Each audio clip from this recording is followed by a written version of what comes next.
back in the 1800s, early 1900s, Ansel Adams came through here, and he photographed the famous locations here, or he found them.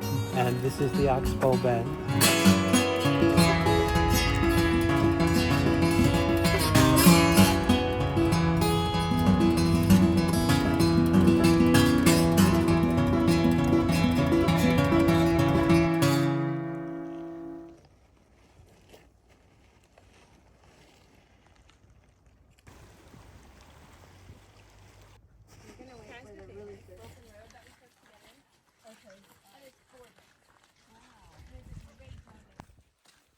This is where it happens, right here in this group, somewhere in between the hikes, the wildlife sightings, and navigating pools of volcanic-fueled hot springs. Intrepid's new activism trips were starting to work on me. Well, we're here at our first stop at Yellowstone, which is a mud volcano, and we're kind of heading into the thick of it on this wooden path here. There's my group there. It's my first time visiting a U.S. national park, and here in Wyoming and Montana, I'm visiting two of the very best, Grand Teton and Yellowstone. I'm previewing one of Intrepid Travel's new Active-ism trips, a collection of 5 to 6 day tours to 4 U.S. national parks launching next year that are all focused on one thing: appreciation, protection, and advocacy of the national parks. Okay, that's more like 3 things, but they all go hand in hand, right? We take care of what we love, and we love what we appreciate. And there is much to appreciate across these wildlands.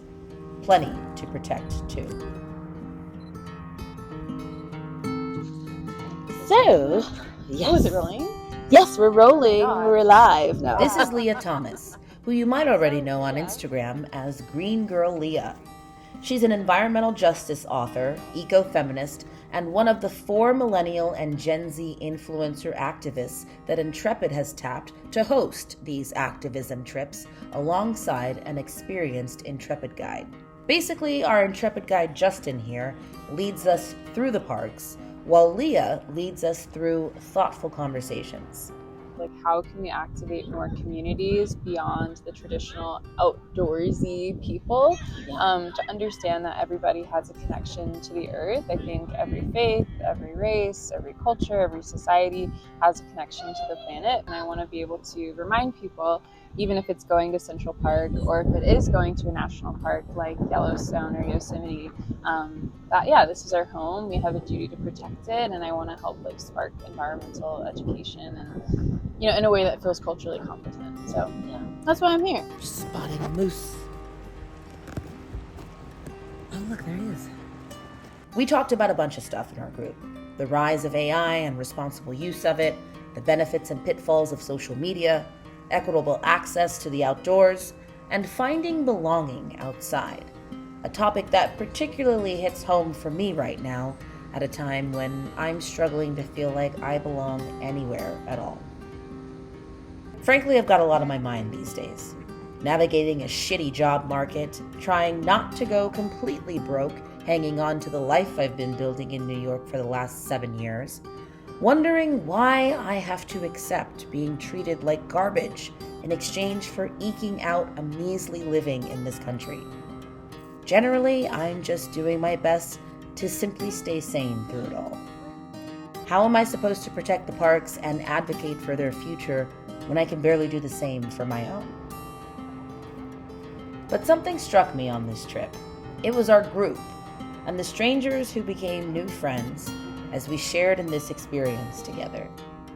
We were a cross-generational mix of reporters and content creators who share a love for the outdoors, and we were willing to open up about what was actually going on in our lives.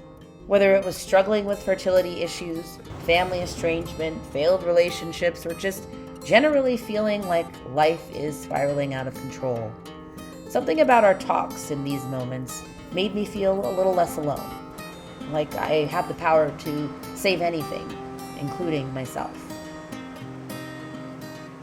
by the end of this trip, I think everyone had opened up in ways that I was surprised, honestly, about just, honestly feeling empowered to share our varying opinions, and even if they were really different, or different, ways to approach solutions to like outdoor inequity, etc. So it's an experimental program, but I think that's it. Like, we're here to have these deep conversations, and by the end of it, I'm like, it's kind of like the Breakfast Club. Like, we're all just these random people coming together, and we for have, this one, this one common thread that's brought us here all together from all these different walks of life. That was the beauty of this press trip in particular. We all come from such diverse backgrounds and whatnot. A good group is everything on a trip, and I think the groups here stand to be the shining element that makes all the difference in how effective these activism trips are for people. How it can go from just a trip that shows you the beauty of the national parks and the work that goes into preserving and protecting them, to a trip that shows you the power that visiting national parks can have on your well-being, on your very soul, especially when you aren't visiting alone.